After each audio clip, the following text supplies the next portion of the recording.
Hai, perkenalkan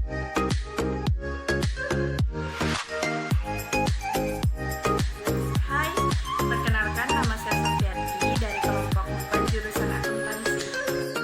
Assalamualaikum warahmatullahi wabarakatuh.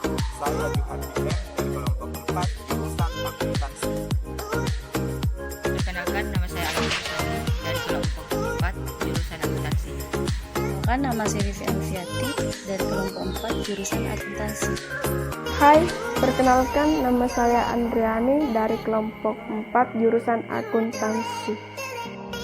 Assalamualaikum warahmatullahi wabarakatuh. Saya Miranda dari kelompok 4 jurusan akuntansi.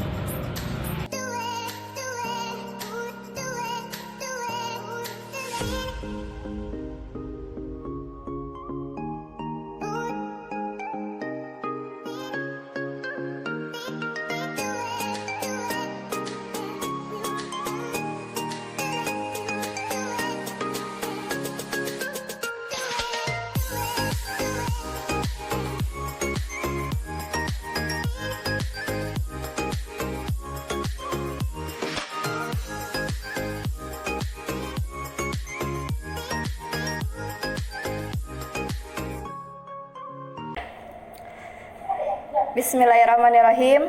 Assalamualaikum warahmatullahi wabarakatuh. Kami mahasiswa dari Universitas Muhammadiyah Makassar, jurusan akuntansi. Sesuai dengan tugas mata kuliah yang diberikan oleh dosen kami, Bapak Basri Basir, MRSE MAK, maka kami akan menginterview salah satu pengusaha muda yang ada di Kota Makassar. Nah, beruntung sekali karena beliau telah hadir di tengah-tengah kita untuk men-sharingkan tentang usahanya kepada para mahasiswa-mahasiswa yang ada di Kota Makassar. Nah, mungkin untuk lebih dekat kita ada baiknya untuk berkenalan dengan beliau. Saya persilahkan kepada beliau untuk memperkenalkan nama, latar belakang, dan juga nama usahanya. Silahkan, Pak. Oke, terima kasih moderator.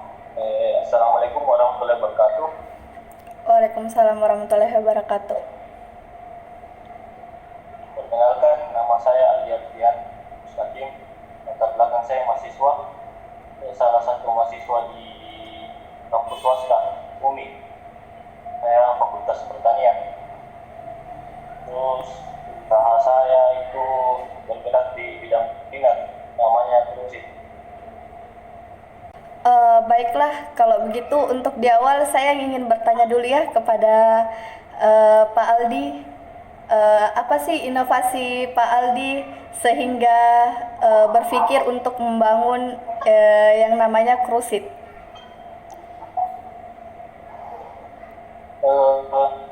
Pertama itu awalnya saya bangun segi konsep zaman sekarang, dimana kalau bisnis kuliner lagi tren-trennya penjualan di online, makanya saya terinspirasi dari situ. Inovasi pertama itu apa? Ya di Makassar itu tingkat penjualan cemilan lagi tingkat waktu kan saya buka awal Juli 2019 pas 1 tahun yang lalu. Saya lihat ada pasar yang sangat luas yang bisa saya ambil kesempatannya. Makanya dari situlah saya dapat ide untuk ke situ. Kalau boleh tahu ya Pak Aldi, modal di awal itu untuk membangun Krusit itu berapa kira-kira? Untuk modal awal Ya. saya ini kan bulan pertama jualan itu di rumah sendiri, dengan data satu. Kalau modal awal itu nggak sampai 1 juta, sekitar 800.000. Kalau Iya. saya rincikan itu mungkin peralatan sekitar 400, bahan 300, jaya lain-lain. Mungkin pertanyaan terakhir dari saya Pak Aldi, apakah Krusit ID ini sudah berada di berbagai daerah atau baru di Makassar cabangnya? Sudah ada kalau di Pangkep dengan Toraja sama Goa. Oh ya, mungkin itu cukup ya pertanyaan dari saya. Mungkin ada dari Juhardi yang ingin ditanyakan, silahkan. Terima kasih atas komentarnya. Nah, sedikit pertanyaan dari saya. Dalam pandemi COVID-19, seberapa jauh Kak Aldi menggunakan media sosial untuk memasarkan produk Kak Aldi? Ya, silahkan. Kalau selama pandemi COVID ini, hampir sekitar 80% itu di sosial media memang sebenarnya. Dan kalau beda dengan sistem kayak restoran kan di hati tuh turun ke jalan itu. Kalau saya memang main di media sosial di sekitar 80% kan.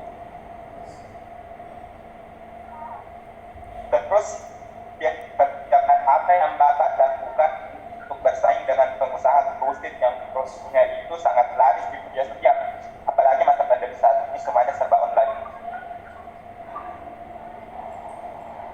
Yang paling kebijakan yang Andi yang pasti promo itu atau diskon top, karena itu yang paling menarik customer. Terus yang kedua, kita harus bikin varian baru, memutar baru ceritanya, jadi diperbarui itu lidahnya customer kayak tidak bosan juga top. Oh ya, mungkin itu cukup ya jawaban dari Kak Aldi. Mungkin ada dari Alam Nur Sandi yang ingin ditanyakan. Oke, terima kasih atas kesempatan memberikan sedikit pertanyaan. Bisakah Kakak dijelaskan apakah ada perbedaan yang terjadi pada usaha Bapak sebelum dan setelah adanya wabah ini? Dampaknya nih Perbedaan yang terjadi dan apa dari segi apa? Omset atau apa? Kalau bisa dijelaskan semua Kak. Iya, yang pertama itu pergerakan penjualan terbatas kita, apalagi pada PSBB kemarin tuh jam operasional paling sampai jam 9 dibatasi. Terus yang kedua penjualan, kalau penjualan itu drop sekitar sudah mencapai 50% penurunan kalau masalah penjualan. Sama apa nih, tempat juga kemarin kan ada saya punya tempat di situ di BTP, untuk sementara masih ada yang tutup dulu karena belum buka, masih belum.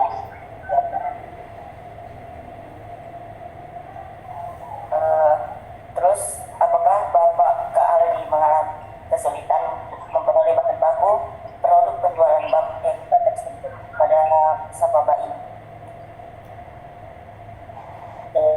Kalau bahan baku tidak kesulitan nih, tapi harganya itu. Kalau untuk dapat tidak nih, harganya yang kesulitan karena terus bahan baku. Karena saya bahan pokok itu ayam sama daging.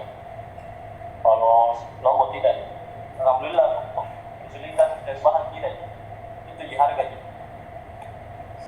Nah, mungkin cukup ya untuk jawaban dari Pak Aldi. Mungkin dari Vivi Alfiati ada yang ingin ditanyakan? Terima kasih atas kesempatannya. Saya ingin bertanya, apakah dengan berlakunya new normal saat ini dapat memperkecil kerugian yang Pak Aldi dapatkan saat ini?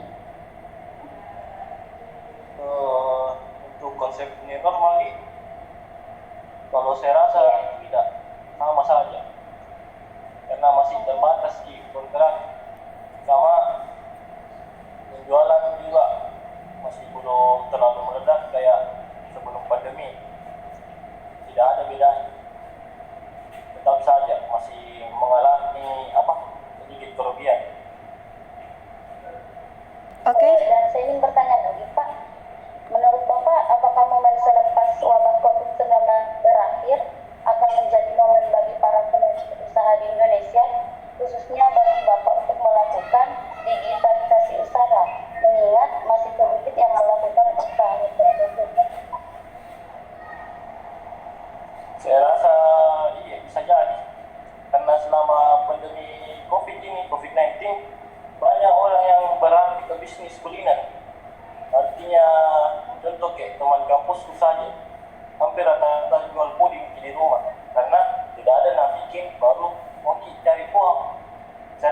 bisa jadi peningkatan itu. Kalau menurut prediksiku. Iya. Terima kasih. Oke, mungkin itu ya tadi jawaban dari Pak Aldi. Mungkin dari Andriani ada yang ingin ditanyakan? Terima kasih kesempatannya. Saya ingin bertanya kalau apa yang data keamsar disebabkan mengenai kerugian COVID-19. Mungkin saya saja ya yang bacakan. Pertanyaannya dari Andriani itu, langkah apa yang dapat Kak Aldi ambil saat bisnis Anda mengalami kerugian akibat COVID-19?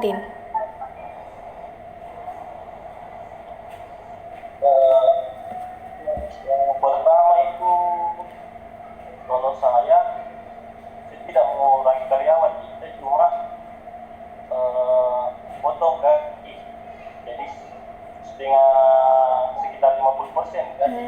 Tapi sistem kerjanya juga saya potong 50%, artinya yang biasanya 6 hari masuk kerja per minggu, jadi sisa 3 atau 4 hari per minggu masuknya. Artinya saya uangkan. Jadi biasanya yang saya gaji pegawai itu bisa 1,5 saya keluarkan gajinya. Oh, pemotongan 50% ya. Kecil kerugian. Terus yang kedua, saya kurangi isinya satu biji untuk makanan. Karena pada saat pandemi bahan-bahan naik, baru kita tidak bisa kesini harga untuk yang paling saya lakukan kurangi 1 biji saja. Kan misalnya bakso goreng itu isinya 7 biji kemarin sebelum pandemi. Pas pandemi baru naik harga bahan, kurangi 1 biji. Oh iya. Bagaimana Andriani? Baik, terima kasih.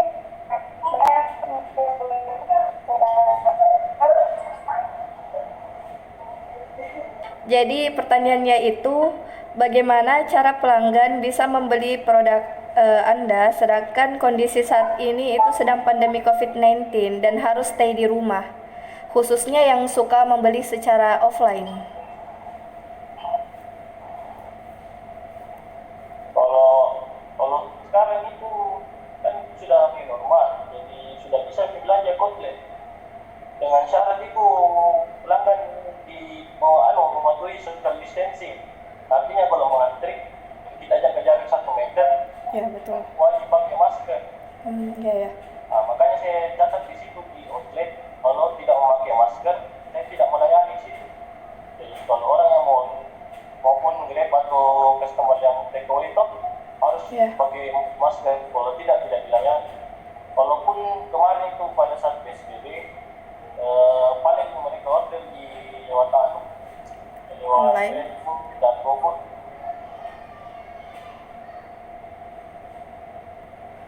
Oke, mungkin itu Andriani. Oke, kita beralih ke penanya selanjutnya ya. Bagaimana kalau Alam Nur Sandi?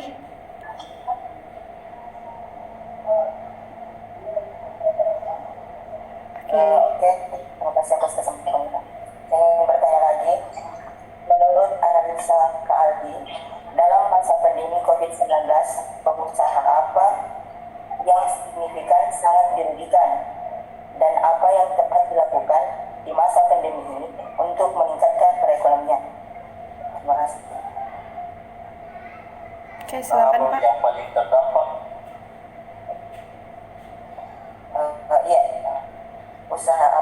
pengusaha apakah yang signifikan sangat dirugikan?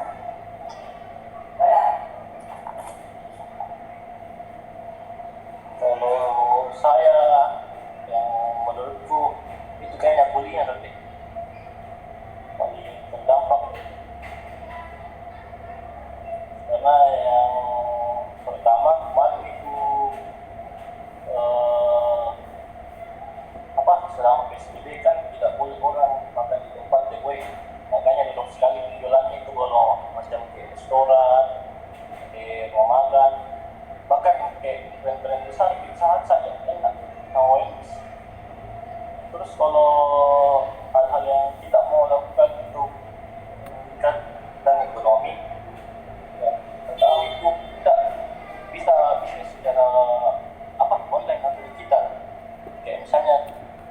kalian tuh mahasiswa, kita mahasiswa bisa apa, onsop, buka onsop atau apa saja yang bisa diorganisasikan.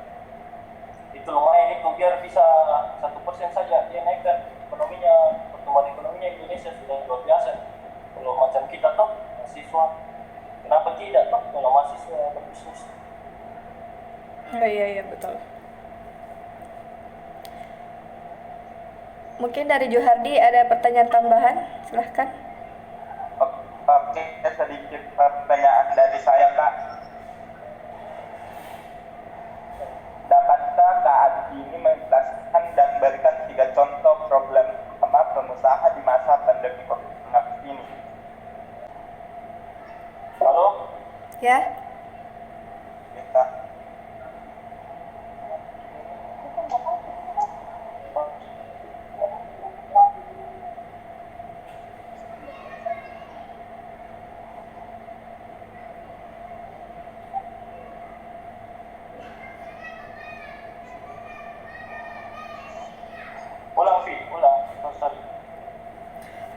Baik, saya akan mengulang ya pertanyaan dari Juhardi. Jadi pertanyaannya itu, dapatkah Kak Aldi jelaskan dan berikan 3 contoh problem utama pengusaha di masa pandemi COVID-19 ini? Oh iya. Problemnya itu yang paling pertama itu penjualannya. Paling pertama itu pasti penjualannya. Dan masalah di penjualan pasti menurun itu semua. Kalau melihat dok, mau baik yang UKM ataupun restoran-restoran besar. Kedua pasti tempatnya. Karena kemarin itu selama PSBB pokoknya dilarang itu orang makan di tempat. Dan saya memang konsepnya cuma outlet, jadi alhamdulillah masih bisa di orang belanja offline, tapi syarat takeaway lupus, jadi tidak ada di tempat.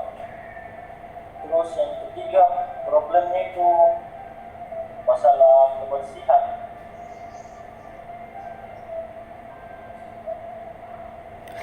Semua outlet itu aturan pemerintah itu outlet harus memenuhi standar yang sekarang kok ya, pakai masker karyawan, terus dilapisi plastik, bagian pemasarannya itu kalau problemnya sekarang. Oke, mungkin ada tambahan dari Juhardi, pertanyaan terakhir ya? Jelas ini. Iya, setuju. Bagaimana Juhardi? Pertanyaan terakhir dari saya, tentunya di tengah pandemi usaha Bapak mengalami dampak yang cukup parah.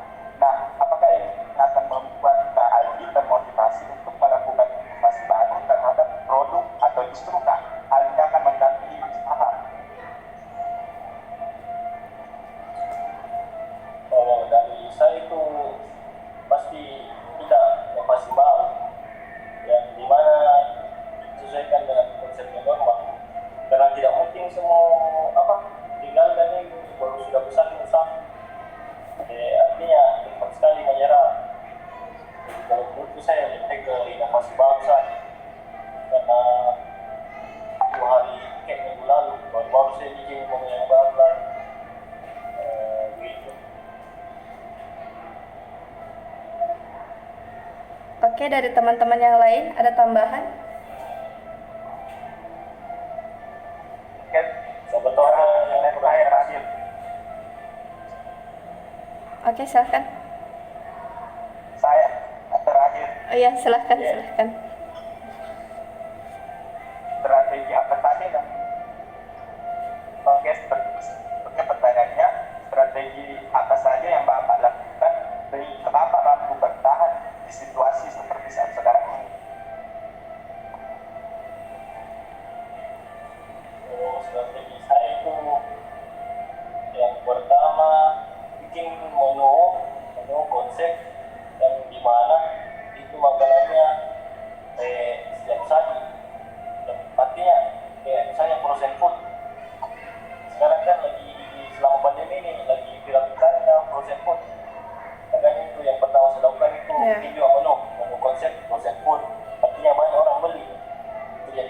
untuk kayak orang yang ekonominya masih bertahan begitu.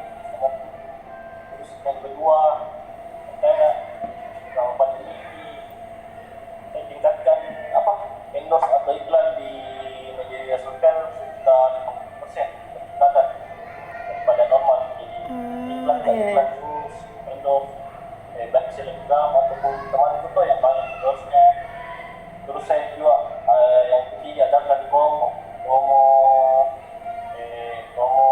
baik promo offline ataupun dari pembelian online itu sih, supaya menarik bisa berdampak kepada omset. Oke.